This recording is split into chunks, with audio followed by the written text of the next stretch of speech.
പ്രിയമുള്ള കുട്ടികളെ, നിങ്ങൾക്ക് ഗൂഗിൾ ക്ലാസ് റൂമിൽ കയറുന്നതിന് ഒരു സഹായവുമായാണ് ഞാൻ എത്തിയിരിക്കുന്നത്. എൻ്റെ ഈ യൂട്യൂബ് ചാനൽ സബ്സ്ക്രൈബ് ചെയ്യുക, ഈ വീഡിയോ ലൈക്ക് ചെയ്യുക. അപ്പോൾ ഗൂഗിൾ ക്ലാസ് റൂമിന് നിങ്ങളെ സഹായിക്കാനാണ് ഞാൻ എത്തിയിട്ടുള്ളത്. ഗൂഗിൾ ക്ലാസ് റൂം എങ്ങനെയാണ് കൈകാര്യം ചെയ്യുന്നത് വെച്ചാൽ, ആദ്യം തന്നെ ഗൂഗിൾ ക്ലാസ് റൂമിൽ കയറുന്നയാൾ ഗൂഗിൾ ക്ലാസ് റൂം എന്ന സോഫ്റ്റ്വെയർ ഇൻസ്റ്റാൾ ചെയ്യണം. മൊബൈലിൽ പ്ലേ സ്റ്റോറിൽ പോയി ഗൂഗിൾ ക്ലാസ് റൂം എന്ന് പറയുന്ന സോഫ്റ്റ്വെയർ ഇൻസ്റ്റാൾ ചെയ്യുക. ഇൻസ്റ്റാൾ ചെയ്ത് കഴിഞ്ഞാൽ നമ്മുടെ ഈ സ്ക്രീനിൽ ഇവിടെ മുകളിൽ നിന്ന് രണ്ടാമത്തെ വരിയിൽ വലതേ അടുത്ത് ക്ലാസ് എന്ന പച്ച നിറത്തിലുള്ള ഒരു സ്ലേറ്റ് കാണാം. അതാണ് ക്ലാസ് റൂം. അത് ഓപ്പൺ ചെയ്യുക.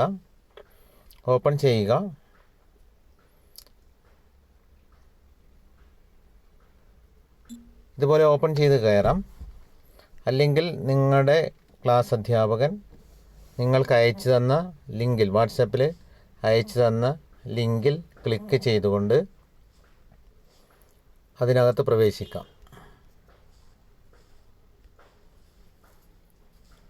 ഇപ്പോൾ 2ാം ക്ലാസ്സിൽ അയച്ചു തന്ന ഒരു ലിങ്കിൽ ഞാൻ പ്രവേശിക്കുകയാണ്.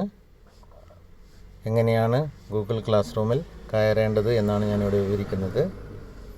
ഇപ്പോൾ ഇവിടെ അയച്ചു തന്ന ഒരു ലിങ്ക് ഉണ്ട്. ആ ലിങ്കിൽ ക്ലിക്ക് ചെയ്യുമ്പോൾ നേരത്തെ കണ്ട അവിടെ അപ്പോൾ ചോദിക്കും ഗൂഗിൾ ക്ലാസ് റൂമിലാണോ ക്രോമിലാണോ കയറേണ്ടതെന്ന്. അപ്പോൾ ഇതുപോലെ ഒരു പേജാണ് കിട്ടുക, ഗെറ്റ് സ്റ്റാർട്ടഡ് എന്നുള്ള ഒരു പേജ്. അതിൽ ഗെറ്റ് സ്റ്റാർട്ടഡ് കൊടുക്കുക. ഫസ്റ്റ് ടൈം കയറുന്ന സമയത്ത് മാത്രമേ ഇത് ചോദിക്കുകയുള്ളൂ. നിങ്ങളുടെ മെയിൽ അഡ്രസ്സ് തിരഞ്ഞെടുത്ത് സെലക്ട് ചെയ്ത് കൊടുക്കുക. ഞാനൊരു മെയിൽ അഡ്രസ്സ് സെലക്ട് ചെയ്ത് കൊടുത്തു. അപ്പോൾ നമ്മൾ ക്ലാസ് റൂമിൽ പ്രവേശിച്ച് കഴിഞ്ഞാൽ കാണുന്നത്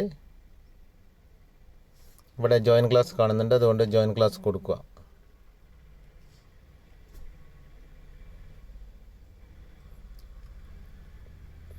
ആ സമയത്ത് ക്ലാസ് റൂം ഓപ്പൺ ചെയ്ത് വരും. ഇപ്പോൾ 2ാം ക്ലാസ്സിലെ ക്ലാസ് റൂമാണ് ഞാൻ കാണുന്നത്. അപ്പോൾ ഈ ക്ലാസ് റൂമിൽ നമ്മൾ എത്തിക്കഴിഞ്ഞു. ഇനി നമ്മുടെ അധ്യാപകൻ നമുക്ക് അയച്ചു തന്ന എല്ലാ സംഗതികളും നമ്മുടെ ഈ ക്ലാസ് റൂമിൽ നമുക്ക് കാണാൻ സാധിക്കും. ആദ്യം തന്നെ പറയാനുള്ളത്, ഇതിൽ ആദ്യം നമ്മൾ എത്തിച്ചേരുക സ്ട്രീം എന്ന് പറയുന്ന ഭാഗത്താണ്. ഇടത് ഭാഗത്ത് കാണാം ഫസ്റ്റിലത്തെ ടൈറ്റിൽ സ്ട്രീം എന്ന് കാണാം താഴെ. ഇനി രണ്ടാമത്തെ പേജ് എന്ന് പറയുന്നത് ക്ലാസ് വർക്കാണ്. മൂന്നാമത്തത് പീപ്പിളാണ്. ഇതിൽ ഒന്നാമത്തെ സ്ട്രീമിലേക്ക് തന്നെ വരാം. സ്ട്രീമിൽ നമ്മൾ ഈ ക്ലാസ് റൂമിൽ നമ്മുടെ അധ്യാപകൻ നമുക്കായി ഒരുക്കി വെച്ച എല്ലാ വിഭവങ്ങളും കാണാൻ സാധിക്കും. അത് നമുക്ക് ഓപ്പൺ ചെയ്യുകയും ചെയ്യാം. നമ്മൾ കോമണായി എഴുതിയിട്ടുള്ള കമൻറ്റുകളും അതിലൊക്കെ കാണാൻ കഴിയും. അത് ഡേറ്റ് അനുസരിച്ച് തന്നെ നമുക്ക് കാണാൻ കഴിയും. ആദ്യം വരുന്ന കമൻറ്റുകൾ താഴെയാണ് ഉണ്ടാവുക, ഏറ്റവും താഴെയാണ് ഉണ്ടാവുക. പിന്നീട് വരുന്ന കമൻറ്റുകൾ മുകളിലായിട്ട് കാണാൻ കഴിയും.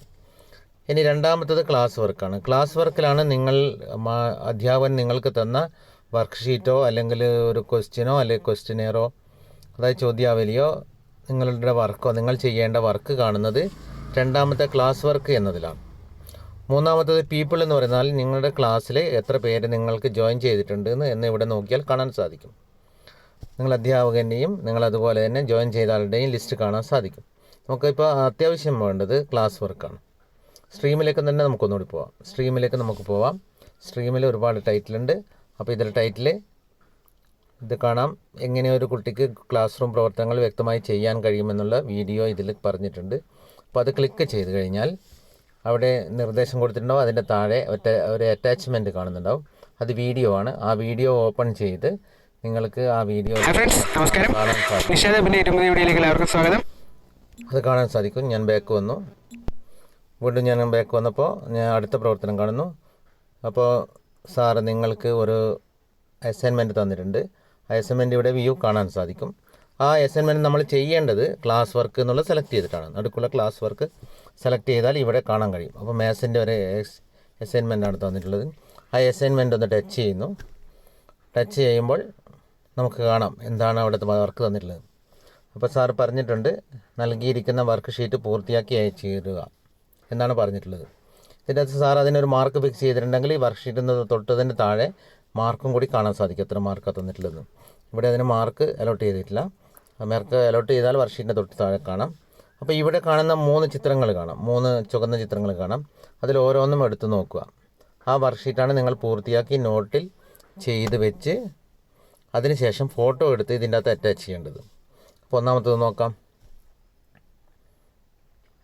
അപ്പോൾ സാർ ഇവിടെ ഒരു വർക്ക്ഷീറ്റ് തന്നിട്ടുണ്ട്. ഈ വർക്ക്ഷീറ്റിൽ ചെയ്യേണ്ട കാര്യങ്ങൾ നോട്ട്ബുക്കിൽ ചെയ്യുക. രണ്ടാമത്തത് എടുക്കുക. രണ്ടാമത്തതിൽ വർക്ക്ഷീറ്റ് ചെയ്യേണ്ട കാര്യങ്ങൾ ചെയ്യുക. ഇതുപോലെ 3 വർക്ക്ഷീറ്റുകൾ നോക്കുക. അതിൽ ചെയ്യേണ്ട കാര്യങ്ങൾ നോട്ടിൽ ചെയ്ത് വെക്കുക. അതിനുശേഷം നിങ്ങൾ ചെയ്യേണ്ടത് ഈ പേജിൽ തന്നെ താഴെ യുവർ വർക്ക് എന്ന് കാണാം. യുവർ വർക്കിൻ്റെ താഴെ നിന്ന് മേലോട്ട് ഏറോ മാർക്ക് കാണാം. ആ ഏറോ മാർക്കിൽ ക്ലിക്ക് ചെയ്താൽ ഇത് മുകളിലേക്ക് വരും. അങ്ങനെയല്ല, താഴെയുള്ള യുവർ വർക്ക് എന്നുള്ളത് പിടിച്ചുകൊണ്ട് മുകളിലേക്ക് വലിച്ചു കഴിഞ്ഞാൽ അത് മുകളിലേക്ക് വരുന്നത് കാണാം. അപ്പോൾ ഇനി നിങ്ങൾ ചെയ്യേണ്ടത്, നിങ്ങൾ നോട്ട്ബുക്കിൽ ചെയ്ത് വെച്ച സംഗതി ഫോട്ടോ എടുത്ത് ഇതിൻ്റെ അകത്ത് അറ്റാച്ച് ചെയ്യുകയാണ്. അപ്പോൾ അറ്റാച്ച് ചെയ്യേണ്ടത് പിന്നെ നിങ്ങൾ അയച്ച ഉത്തരം നിങ്ങളുടെ സാറിന് അയച്ചു കൊടുക്കേണ്ടത് ഇവിടെ പ്ലസ് ബട്ടൺ കാണാം, ആഡ് ബട്ടൺ കാണാം. ആ ആഡ് ബട്ടണിൽ ആഡ് അറ്റാച്ച്മെൻറ്റ് ക്ലിക്ക് ചെയ്യുക. ക്ലിക്ക് ചെയ്യുമ്പോൾ നിങ്ങളോട് ചോദിക്കും ഇത് ഏതിൻ്റെ അകത്താണ് എടുക്കേണ്ടതെന്നാണ് ചോദിക്കുന്നത്. അപ്പോൾ നിങ്ങൾക്ക് ഡ്രൈവിലുണ്ടെങ്കിൽ ഡ്രൈവിൽ നിന്ന് എടുക്കാം, ഫയൽ എന്നുണ്ടെങ്കിൽ നിങ്ങളുടെ മൊബൈൽ ഫോണിൽ നേരത്തെ പിന്നെ ചെയ്തു വെച്ചതാണ്, ഫോട്ടോ എടുത്ത് വെച്ചതാണെങ്കിൽ അതിനകത്ത് നിന്ന് എടുക്കാം.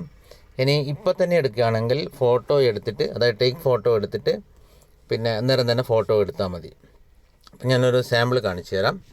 ടേക്ക് ഫോട്ടോ എടുക്കുന്നു. അപ്പോൾ ഫോട്ടോ എടുത്തപ്പോൾ ഏതാ ക്യാമറ ഉപയോഗിക്കേണ്ടതെന്നൊക്കെ എന്നെ ചോദിക്കുന്നുണ്ട്. അതൊക്കെ ഞാൻ കൊടുത്തു, പെർമിഷൻ കൊടുത്തു. അപ്പോൾ ഞാൻ നോട്ടിൽ എഴുതിയതാണ് ഇതെന്ന് കരുതുക. ഞാനിപ്പോൾ തൽക്കാലം ഒരു ഉദാഹരണം മാത്രമേ കാണിക്കുന്നുള്ളൂ. അപ്പോൾ അത് ക്ലിക്ക് ചെയ്ത് കഴിഞ്ഞാൽ ഫോട്ടോ എടുത്ത് കഴിയും. ഈ ഫോട്ടോ എടുത്തു കഴിഞ്ഞാൽ ഇവിടെ ടിക്ക് ഉണ്ട്, ഇൻറ്റു മാർക്ക് ഉണ്ട്. അതായത് എടുത്തത് ക്ലിയർ ആയില്ലാന്ന് തോന്നിയിട്ടുണ്ടെങ്കിൽ അത് ഇൻറ്റു മാർക്ക് എടുത്ത് ചെയ്യുക, ടിക്ക് ഉണ്ടെങ്കിൽ ടിക്ക് എടുത്ത് ചെയ്യുക. ഞാനിപ്പോൾ തൽക്കാലം ഒരു പേപ്പറിൻ്റെ കഷ്ണം മാത്രമേ എടുത്തത്. നിങ്ങൾ ചെയ്ത നോട്ടാണ് എടുക്കേണ്ടത്. അപ്പോൾ അത് ടിക്ക് മാർക്ക് ചെയ്യുന്നു. അപ്പോൾ അത് അറ്റാച്ചായിട്ട് അവിടെ വരും. ഈ ഫോട്ടോ അറ്റാച്ചായിട്ട് അവിടെ വരും. നോക്കാം.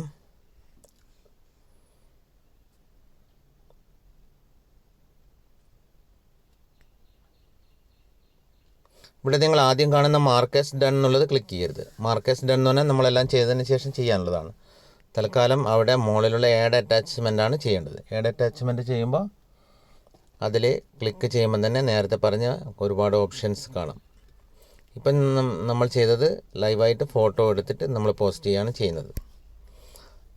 അപ്പോൾ പോസ്റ്റ് ചെയ്യുന്ന സമയത്ത് അവിടെ അറ്റാച്ച്മെൻറ്റ് വരും. ഇനി അതല്ല, നേരത്തെ റെക്കോർഡ് നമ്മുടെ ഫോണിൽ ഉപയോഗിച്ചതാണെങ്കിൽ ഇത് അവിടെ വന്നു കഴിഞ്ഞു. വർക്ക്ഷീറ്റ് നമ്മൾ നോട്ട് ചെയ്ത് ഇതിൻ്റെ ഫോട്ടോ എടുത്തത് വന്നു.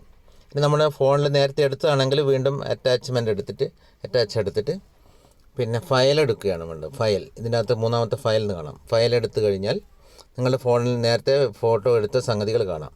അത് സെലക്ട് ചെയ്ത് കൊടുക്കുക. ഏതാണ് വേണ്ടതെന്ന് വെച്ചാൽ സെലക്ട് ചെയ്ത് കൊടുക്കുക. അപ്പോഴതും അതിൽ അറ്റാച്ച് ചെയ്ത് വരുന്നത് കാണാം.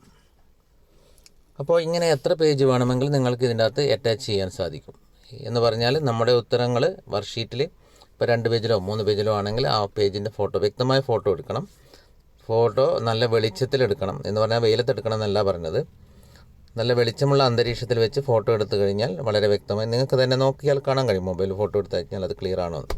ഇത്രയും ചെയ്ത് കഴിഞ്ഞാൽ ഇനി ചെയ്യേണ്ടത് അടുത്തത് നമ്മളിനി നമ്മുടെ അധ്യാപകനെ അയച്ചു കൊടുക്കുകയാണ് വേണ്ടത്. അതിനായി ചെയ്യേണ്ടത് ഹാൻഡിൻ ക്ലിക്ക് ചെയ്യുന്നു. ഹാൻഡിനാണ് സബ്മിറ്റ് ചെയ്യേണ്ടത്. അപ്പോൾ ചോദിക്കും ഇത് സബ്മിറ്റ് ചെയ്യണമെന്ന് ചോദിക്കും. 2 അറ്റാച്ച്മെൻ്റ് ഉണ്ട്, സബ്മിറ്റ് ചെയ്യണോ? അപ്പോൾ ഹാൻഡിൻ തന്നെ കൊടുക്കുക. അപ്പോൾ ഇത് അധ്യാപകൻ ഇപ്പോൾ എത്തിക്കഴിഞ്ഞിട്ടുണ്ടാവും. അധ്യാപകൻ അയച്ചു കഴിഞ്ഞാൽ ഇത് വർക്ക് സബ്മിറ്റ് എന്നുള്ള മെസ്സേജ് വന്നു. അപ്പോൾ അതിൻ്റെ മുകളിൽ അൺസബ്മിറ്റ് എന്നുള്ള വാക്ക് കണ്ടാൽ നിങ്ങൾക്ക് മനസ്സിലാകും ഇത് നിങ്ങൾ സബ്മിറ്റ് ചെയ്ത് കഴിഞ്ഞു. സബ്മിറ്റ് ചെയ്ത് കഴിഞ്ഞാലാണ് അൺസബ്മിറ്റ് എന്നുള്ള ബട്ടൺ അവിടെ വരുള്ളൂ. നേരത്തെ മാർക്കേഴ്സ് ഡൺ ആയിരുന്നു ഉണ്ടായിരുന്നത്. ഈ അൺസബ്മിറ്റ് ബട്ടൺ കണ്ടാൽ അതിനർത്ഥം നിങ്ങൾ സബ്മിറ്റ് ചെയ്ത് കഴിഞ്ഞു. ഇനി ഈ അൺസബ്മിറ്റ് ബട്ടൺ എന്തിനാണെന്ന് ചോദിച്ചു കഴിഞ്ഞാൽ നിങ്ങൾക്ക് അഥവാ ഇത് ചെയ്തുകൊണ്ടിരിക്കുന്ന സമയത്ത് തന്നെ നിങ്ങൾക്ക് അയച്ചതിൽ എന്തോ തെറ്റിപ്പോയി എന്ന് മനസ്സിലായി. അപ്പോൾ വീണ്ടും ചെയ്യണമെങ്കിൽ അൺസബ്മിറ്റ് ബട്ടൺ അടിച്ചിട്ട് വീണ്ടും നിങ്ങൾക്ക് ആഡ് ചെയ്യാം. എന്നിട്ട് വീണ്ടും റീസബ്മിറ്റ് കൊടുത്താൽ മതി. ഇപ്പോൾ നമ്മൾ സബ്മിറ്റ് ചെയ്ത് കഴിഞ്ഞു. ഇത്രയും പ്രവർത്തനങ്ങളാണ് നിങ്ങൾ ചെയ്യേണ്ടത്. ഇനി നിങ്ങൾ ചെയ്ത് കഴിഞ്ഞ് കഴിഞ്ഞാൽ ഇതിന് നിങ്ങളുടെ സാറ് മാർക്കുണ്ടെങ്കിൽ മാർക്കിട്ടിട്ടോ ശരിയുണ്ടെങ്കിൽ ശരിയിട്ടിട്ടോ ഒക്കെ നിങ്ങൾക്ക് മറുപടി അയച്ചു തരും. ആ മറുപടി നിങ്ങൾക്ക് കാണുന്നത് ഇതിൻ്റെ ഈ യുവർ വർക്കിൻ്റെ നേരെ വലത് ഭാഗത്ത് താഴെ അവിടെയാണ് മാർക്ക് കാണുക, മാർക്കുണ്ടെങ്കിൽ. ഇനി ഇതിനകത്ത് നിങ്ങൾക്ക് പ്രൈവറ്റ് കമൻറ്റ് എന്ന് പറഞ്ഞിട്ടൊന്ന് കാണാം. Add private comment. ഇപ്പം നമുക്കൊരു പ്രവർത്തനം കിട്ടിയതിൽ എന്തെങ്കിലും കാര്യങ്ങൾ അധ്യാപകനോട് ചോദിക്കണമെങ്കിൽ നിങ്ങൾക്ക് ആ പ്രൈവറ്റ് കമൻറ്റിൽ എഴുതുകയാണ്. അവിടെ ക്ലിക്ക് ചെയ്യുക. അപ്പോൾ കീബോർഡ് വരും. കീബോർഡ് വരുന്ന സമയത്ത് നിങ്ങൾക്ക് മലയാളത്തിലോ ഇംഗ്ലീഷിലോ മംഗ്ലീഷിലോ ടൈപ്പ് ചെയ്ത് കൊടുക്കാം. അതെന്ത് വേണമെങ്കിലും കൊടുക്കാം. അത് നിങ്ങൾക്ക് അധ്യാപകനോട് പറയാനുള്ളത് അല്ലെങ്കിൽ ചോദിക്കാനുള്ളത് അതിൻ്റെ അകത്ത് ചോദിക്കാം.